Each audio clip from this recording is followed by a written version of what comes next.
Hello, everybody, and welcome. Recently, I was talking with a friend in the United States to practice my English, of course, and we started talking about the transport system in our cities. He showed me the Metro card of Boston, and I thought it was really cool. It's called the Charlie card. Here it is. More than just the fun graphic design, I was curious to know who is Charlie and why did the city of Boston decide to name their Metro card after him. Well, I decided to do some research and I would like to share what I discovered with you. Let me begin by telling you the story of the man named Charlie in a song called the M.T.A. On a tragic and fateful day, he put 10 cents in his pocket, kissed his wife and family, and went to ride on the M.T.A. The M.T.A. stands for the Metropolitan Transit Authority. Charlie went to ride on the M.T.A., but he never returned, and his fate is still unlearned. What a pity. The poem of the song says that he may ride forever neath the streets of Boston. He is called the man who never returned. So the Charlie card is named after this imaginary character of urban legend in the song M.T.A. But what is it about, and why did Charlie never return? This is what I will explain to you, but first, let's have some background. In the late 40s, the citizens of Boston were in danger, but they were not aware of it. So what was the danger? It was the danger of taxes. In fact, the ruling Democrat Party at that time decided to increase taxes, but since it had already reached the limit, the party decided to hide a tax within an activity that all the citizens do, which is subway traveling. This created a great stir among the people of Boston, all the more so since the opposing political party, Republican, was not campaigning for its abolition. So the two important parties were defending that subway tax, and the people of Boston were really angry.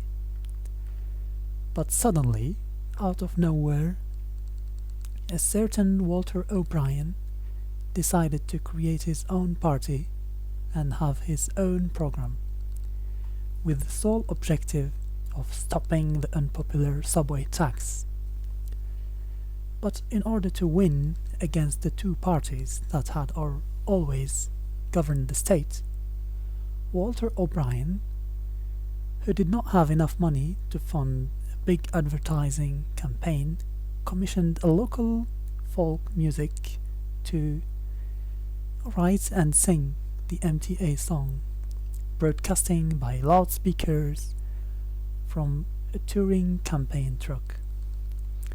The M.T.A. song was essentially a protest against the subway tax and a call to the citizens of Boston to rise up and revolt against the unjust tax through voting for O'Brien. Well, Walter O'Brien lost the campaign, but at least he tried to do something for the people of Boston. In 1959, a decade later, the Kingston trio made the M.T.A. song very famous.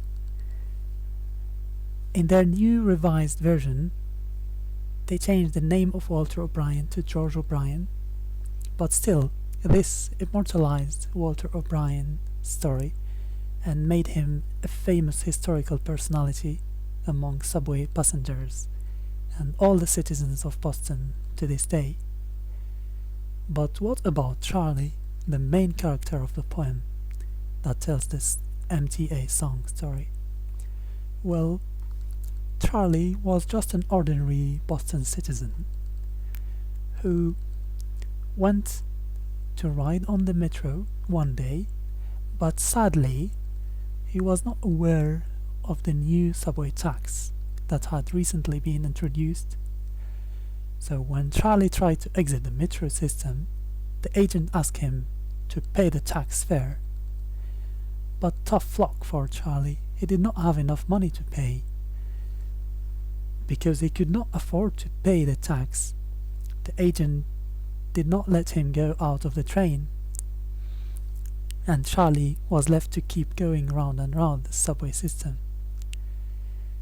He stayed 1 hour, then 2, then overnight, and Charlie began to wonder about the future. How could he afford to visit his sister in Chelsea or his cousin in Roxbury, places in Boston? But Charlie's fate was actually even worse than he feared. Not only could he never visit any of his family again, but he could never leave the subway system itself. But you are maybe wondering how Charlie survived then. Well, the poem says that Charlie's wife goes down to the Scully Square station every day at 2:15, and through the open window she hands Charlie a sandwich as the train comes rumbling through. So this is the sad story of how Charlie never returned, and his destiny is still unknown to this day. As the story says, he could stay forever underneath the streets of Boston, because he is that man who never returned because of taxes. In 2006, when the subway tax was finally abolished by Mitt Romney, the mayor of Boston back then, Mitt Romney, named the Metro card the Charlie card in homage to the M.T.A. song.